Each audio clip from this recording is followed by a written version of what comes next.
Oh, in this video, I bring some very positive news. And a while ago, those who've been following my channel may have remembered that I had read a passage from the book of Enoch. And this passage was about the destruction of the negative forces and the wrath of God unto them.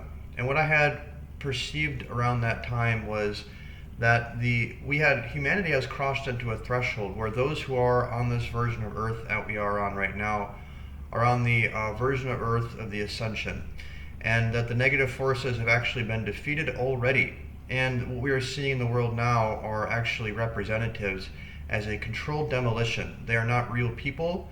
And that was the message of the last video. In this video today, I want to share a passage that I was guided to read. I had this book of Enoch. I've been looking for this book and I could not find it for, I think, weeks. And just today, as I'm cleaning out my closet, I found this book in a shelf that I had no idea that it was there. I was so surprised when I saw it. As soon as I grabbed it, I flipped open to a page, and immediately my eyes were drawn to a certain passage. So I'm going to read to you a part of this passage, and I'm also going to translate it, my interpretation, based on my own insights. So where we're picking up at in the story with Enoch is he's been given a tour of the earth by an angel, and he's asking the angel questions. So what happened was they came to this place where there were 7 mountains, and there was this one mountain in particular. And let me pick up where he talks about this. And I saw 7 magnificent mountains. This is Enoch talking. He's recording this. All differing from each other, and the stones were magnificent and beautiful, magnificent as a whole, of glorious appearance and fair exterior. There was 3 towards the east, and 3 towards the south, and one upon the other, and deep rough ravines, none of which joined with any other. And the 7th mountain was in the midst of these. It excelled them in height, resembling the seat of a throne, and fragrant trees encircled the throne. And amongst them was a tree as I have never yet smelt, neither was any amongst them, nor were there others like it.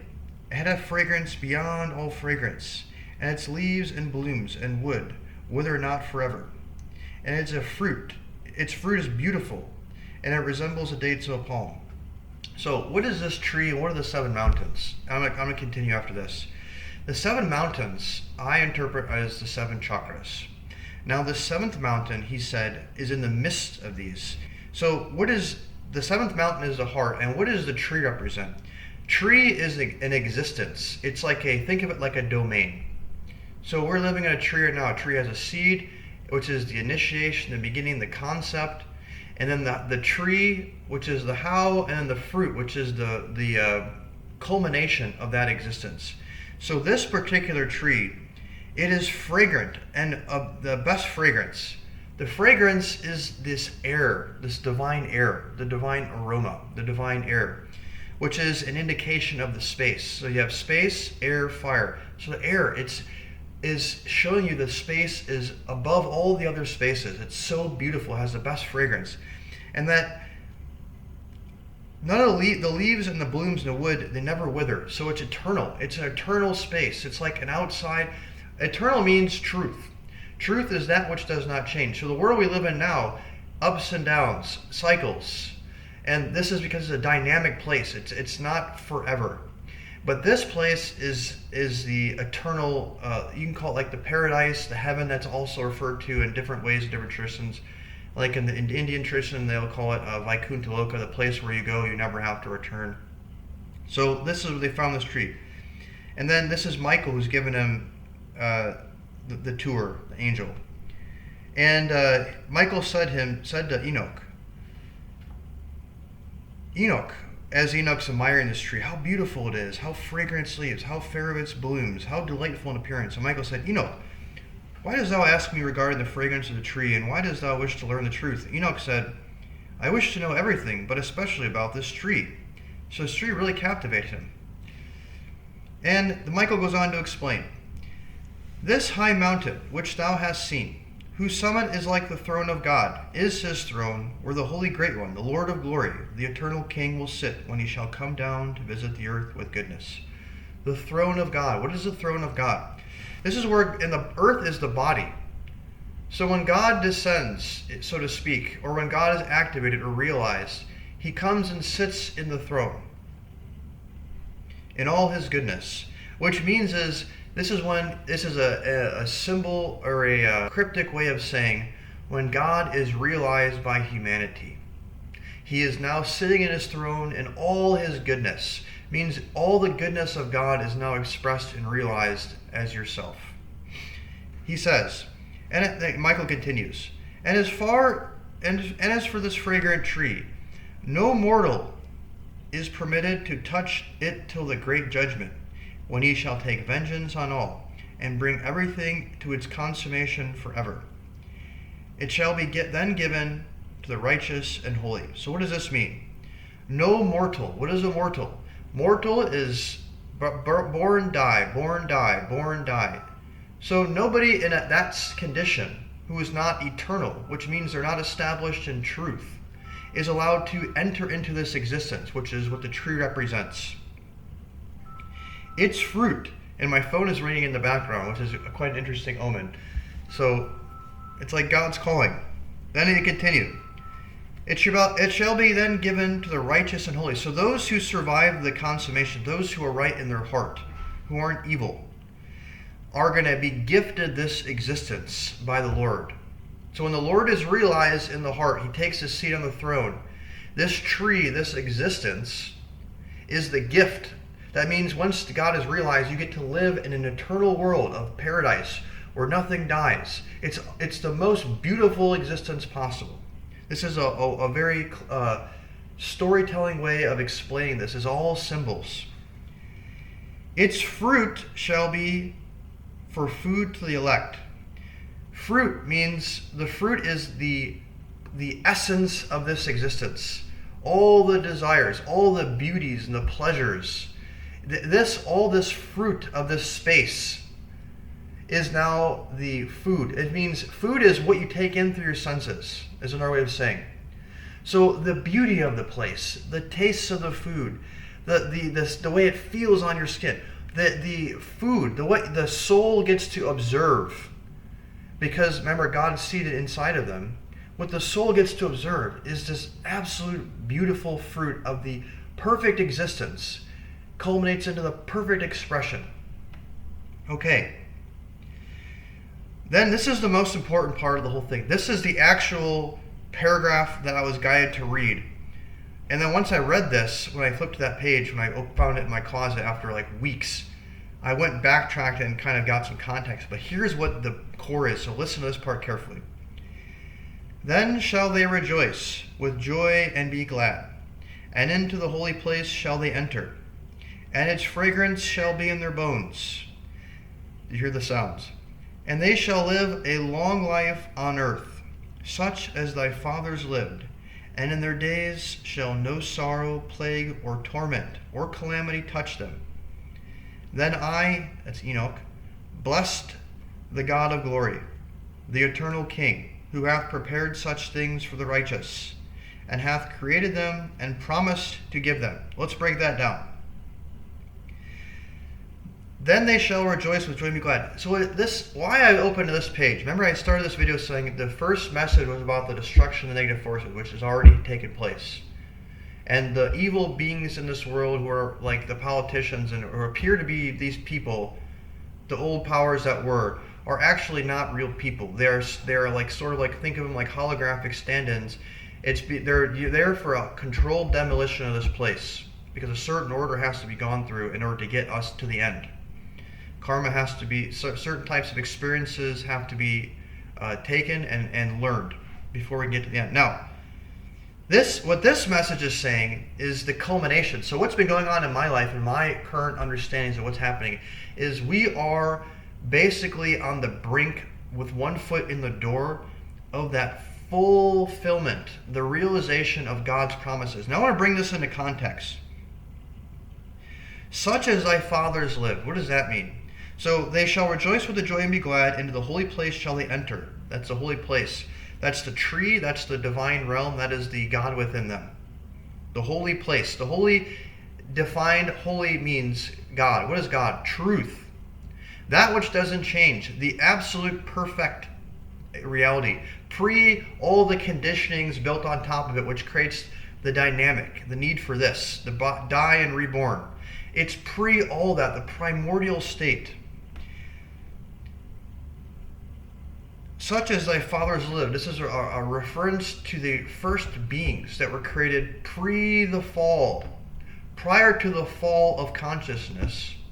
The primordial state where God created man in his own image. This is what he's talking about. Such as thy fathers, the ancestors.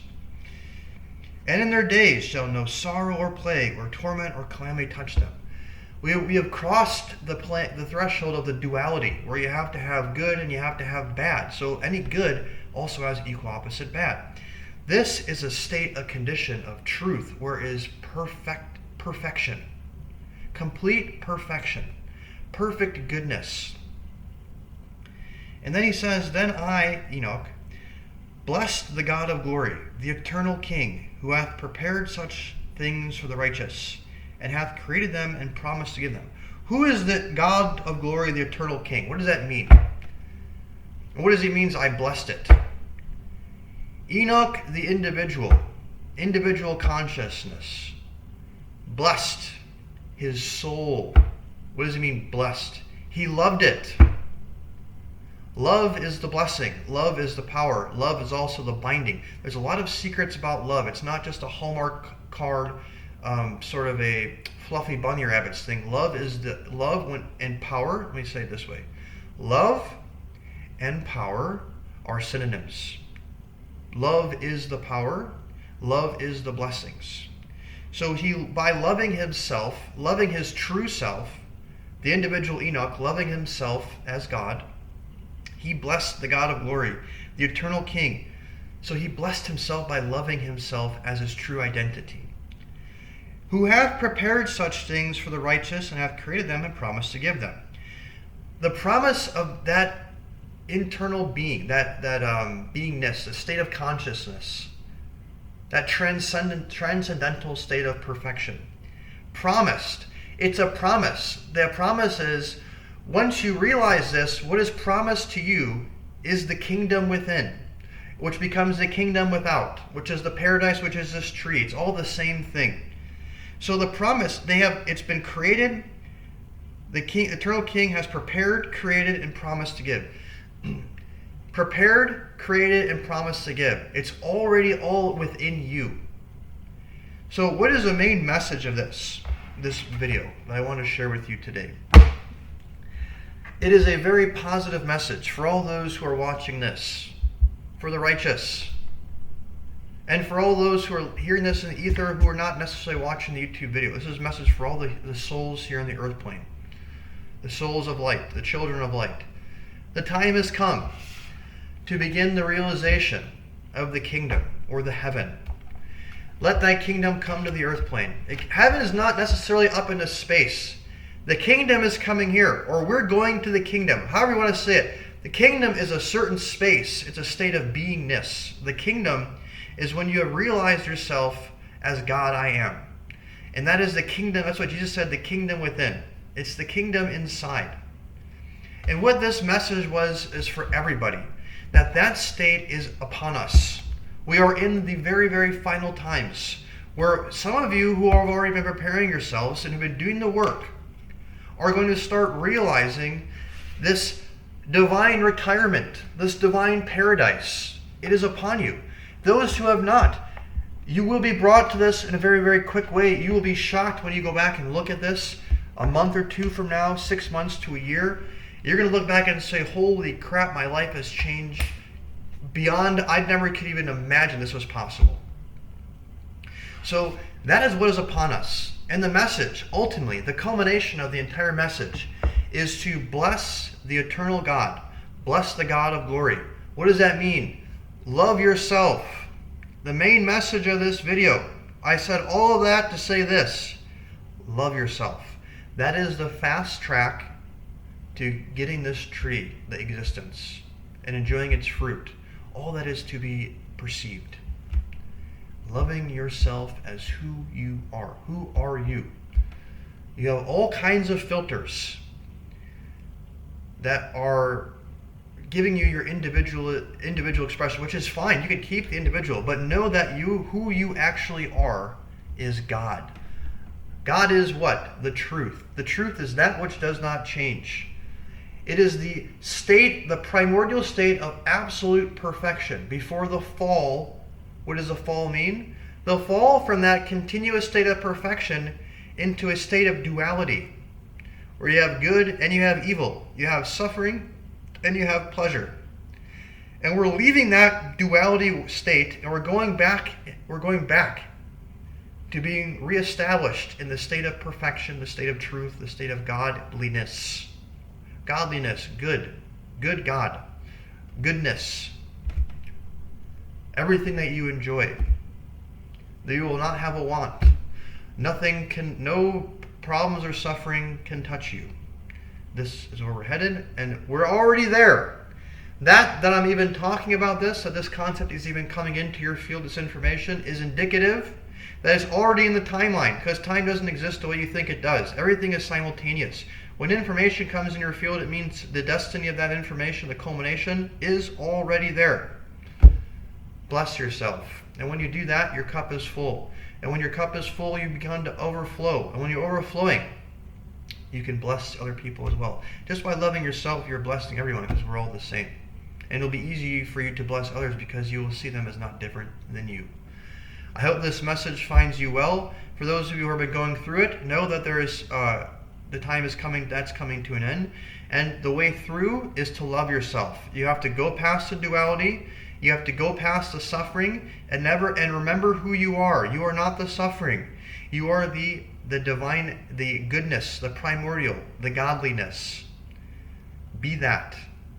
Make that your identity, and most of all, love yourself.